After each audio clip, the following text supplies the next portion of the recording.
Querido Jesus, lerei agora as páginas da tua vida, que elas me levem a te amar cada vez mais e que tuas palavras firam o meu coração e me levem a mudar de vida. O evangelho de hoje é o evangelho de São João, capítulo 16, versículos 12 a 15. Naquele tempo, disse Jesus a seus discípulos: Tenho ainda muitas coisas a dizer-vos, mas não sois capazes de as compreender agora. Quando, porém, vier o Espírito da verdade, ele vos conduzirá à plena verdade. Pois ele não falará por si mesmo, mas dirá tudo o que tiver ouvido. E até as coisas futuras vos anunciará. Ele me glorificará, porque receberá do que é meu e vô-lo anunciará.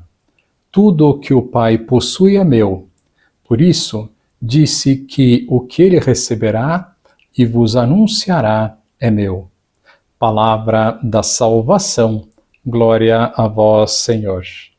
Vamos olhar para Jesus. Jesus hoje diz que os apóstolos ainda não eram capazes de compreender algumas verdades, mas que o Espírito Santo lhes conduzirá à verdade plena. Estas palavras de Jesus são mais um testemunho de que nem toda a verdade que precisamos saber está na Bíblia, como pensam os protestantes e evangélicos. Lembrando, são três as fontes da revelação: a tradição, a Bíblia e o magistério da Igreja. A tradição são os ensinamentos transmitidos por Deus, por Jesus, que chegam até nós e não necessariamente estão na Bíblia.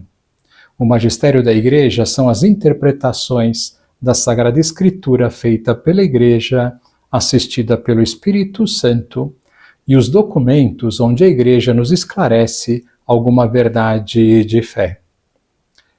Dando continuidade à nossa série das quartas-feiras sobre a doutrina católica, nas duas últimas vezes falamos sobre o pecado original. Hoje vamos terminar a sua consideração. Uma vez que já vimos em que consistiu o pecado original, poderemos fazer as seguintes perguntas. Não seria melhor Deus ter nos criado sem a possibilidade de fazer o mal, de pecar?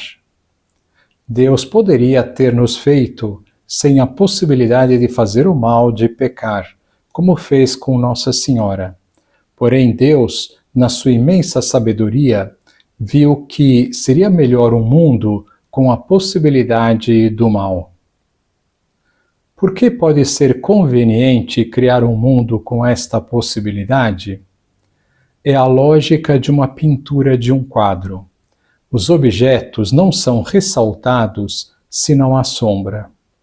Assim, tendo o homem a possibilidade de fazer o mal, se faz o bem, o mérito desta ação é muito maior. É a lógica também da revelação de um amor maior de Deus por nós, revelando-nos a sua misericórdia, que não seria conhecida se não houvesse o pecado. Quais foram as consequências da desobediência de Adão e Eva? Dessa desobediência resultou que Adão e Eva foram expulsos do paraíso, perderam a inocência e a santidade, perdendo também os dons preternaturais, e passando a estar inclinados ao pecado e vulneráveis às tentações do demônio. Também ficaram numa situação de total impossibilidade de reparar o pecado que eles cometeram, mesmo estando arrependidos.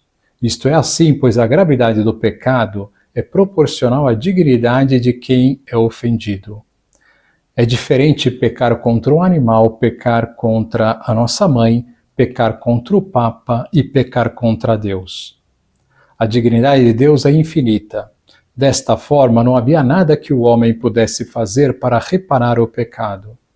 Entre nós, homens, há coisas que podemos fazer para reparar o pecado que cometemos.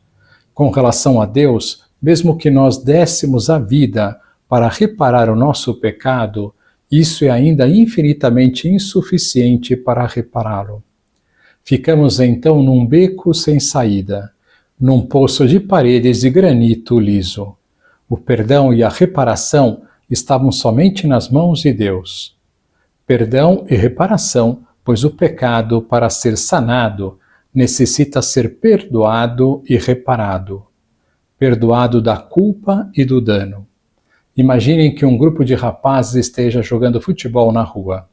De repente, um deles dá um chute e a bola bate na janela da vizinha e a quebra. O garoto vai lá pedir perdão. A vizinha aceita, mas lhe diz que deve pagar o vidro que quebrou. Da mesma forma, o pecado sempre causa um dano, uma mancha na alma, um desvio da nossa natureza que deve estar direcionada para o norte do bem. O pecado nos desvia deste norte. Para de alguma forma os homens fazerem algo, Deus estabeleceu o sacrifício do Cordeiro no Antigo Testamento. Para que o homem não tivesse que dar a sua vida, o Cordeiro o substituía. Os pecados eram passados ao Cordeiro e ele era sacrificado, derramando o seu sangue.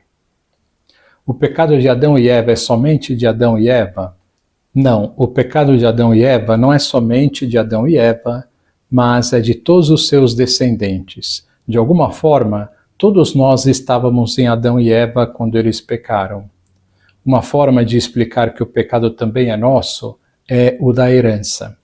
Imaginemos que nosso bisavô era riquíssimo e depois caiu na miséria. Nós, seus netos, acabamos nascendo na pobreza por herança. Qual o nome que damos ao pecado cometido por Adão e Eva? Damos o nome, como já vimos, de pecado original. Todos os homens contraem o pecado original? Sim, exceto a Virgem Maria, todos os homens contraem o pecado original. Por este privilégio, a Virgem Maria recebeu o título de Imaculada. Nossa Senhora nasce sem o pecado original em atenção aos méritos de Cristo, que obterá morrendo na cruz. Assim, o primeiro fruto da redenção é o nascimento imaculado da Virgem Santíssima. Depois do pecado original, todos os homens podem salvar-se e ir para o céu.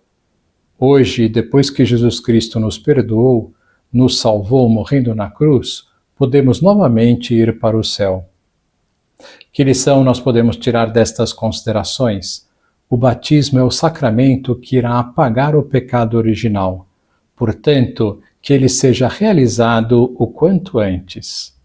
Agora vos dou a bênção para este dia, a bênção de Deus Todo-Poderoso, Pai, Filho e Espírito Santo, esteja sempre convosco e permaneça para sempre. Amém.